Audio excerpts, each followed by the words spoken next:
আশুতোষ রাঙ্কা ওই আম আদমির পার্টির পোষ্য কেজরিওয়ালের পাচাটা দালাল, সে কোথায় ছিলেন এতদিন? উনি কি ঘর থেকে বেরোতে পারছেন না? রাজনৈতিকভাবে কি বিকলাঙ্গ হয়ে পড়েছেন? সেই সময় কোথায় ছিলেন এ আরশোলারা? কোথায় ছিলেন শতরূপ ঘোষরা? সেই সময় তো মনে করেননি বাংলার শিক্ষক চেয়ে যখন রাজেশ আর তাপসকে মমতা ব্যানার্জির পুলিশ বুকে গুলি করে খুন করেছিল উত্তর দিনাজপুরে? কোথায় ছিলেন এই আরশোলারা? না কি করতে গেছেন? কি করতে গেছেন? এই যে আরশোলা পার্টি একটা যাত্রাপালার দল, তারা ঝাড়খণ্ডে গেছে, যেখানে ঝাড়খণ্ডে তাদের পরিচালিত সরকার। 8 জন গ্রেফতার হয়েছে, 8 জনের মধ্যে দলের সম্পর্ক 2 থেকে 3 জনের আছে, বাকি 5 জনের ওই পাড়াতো ঝামেলা বা ওই ধরনের কিছু।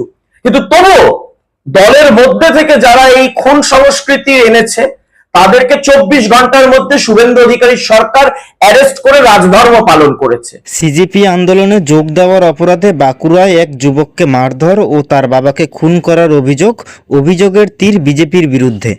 দেখুন, বাঁকুড়ার যে ঘটনাটা ঘটেছে সেটা অনভিপ্রেত এবং অপ্রত্যাশিত।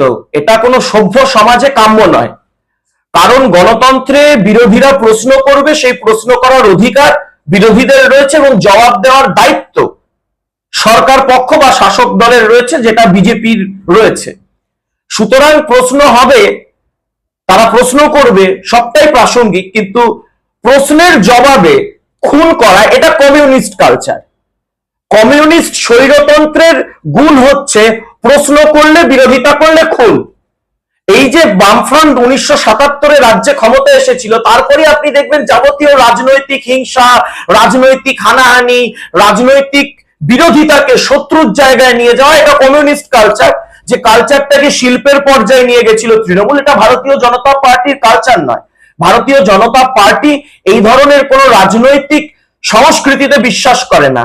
তাই দেখবেন ভারতীয় জনতা পার্টির নেতৃত্বাধীন যে সরকার পশ্চিমবঙ্গে রয়েছে, 24 ঘন্টার মধ্যে খুনের সঙ্গে যুক্ত সমস্ত অপরাধীদের, দলের হওয়া সত্ত্বেও যারা দলের কর্মী ছিলেন, মূলত এই 8 জন গ্রেফতার হয়েছে। 8 জনের মধ্যে দলের সম্পর্ক 2 থেকে 3 জনের আছে, বাকি 5 জনের ওই পাড়াতো ঝামেলা বা ওই ধরনের কিছু।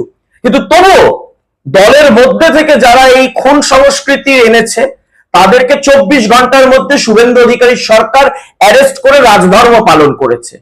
আমরা জ্যোতি বসুর সরকার নই, বুদ্ধদেব ভট্টাচার্যের সরকার নই যে প্রশ্ন করলে মানুষ খুন করব। সুতরাং যা হয়েছে অনভিপ্রেত ঘটনা, সরকার ব্যবস্থা নিয়েছে। বাঁকুড়ায় ওই পরিবারের বাড়িতে গেলেন ককরোচ নেতা আশুতোষ রাঙ্কা, সঙ্গে শতরূপ ঘোষ সহ একাধিক বাম নেতৃত্ব তাদের বাড়িতে পৌঁছেছেন। না কি করতে গেছেন?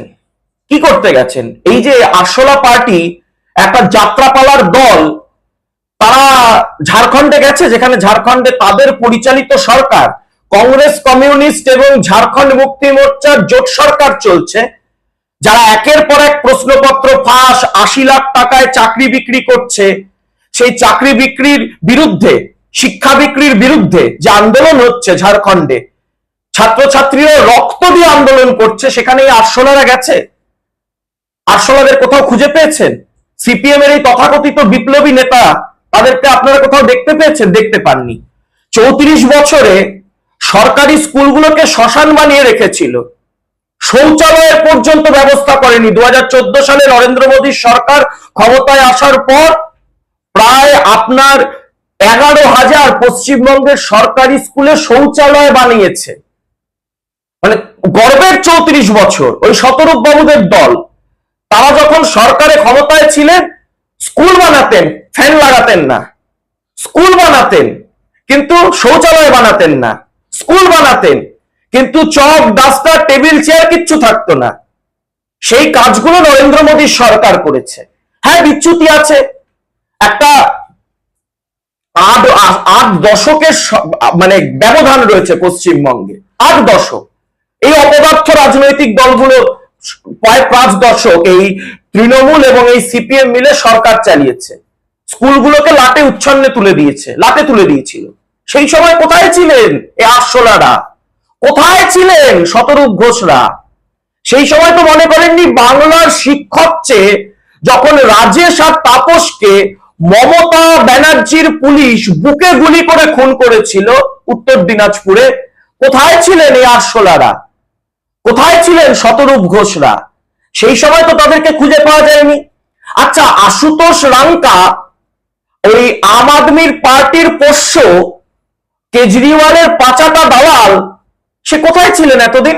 যখন মমতা ব্যানার্জির আমলে 9,000 সরকারি স্কুল বন্ধ হয়ে গেছিল, স্কুল শিক্ষকের চাকরিগুলো বিক্রি হচ্ছিল, তখন তো মমতা ব্যানার্জি জিন্দাবাদ বলে টুইট করতেন।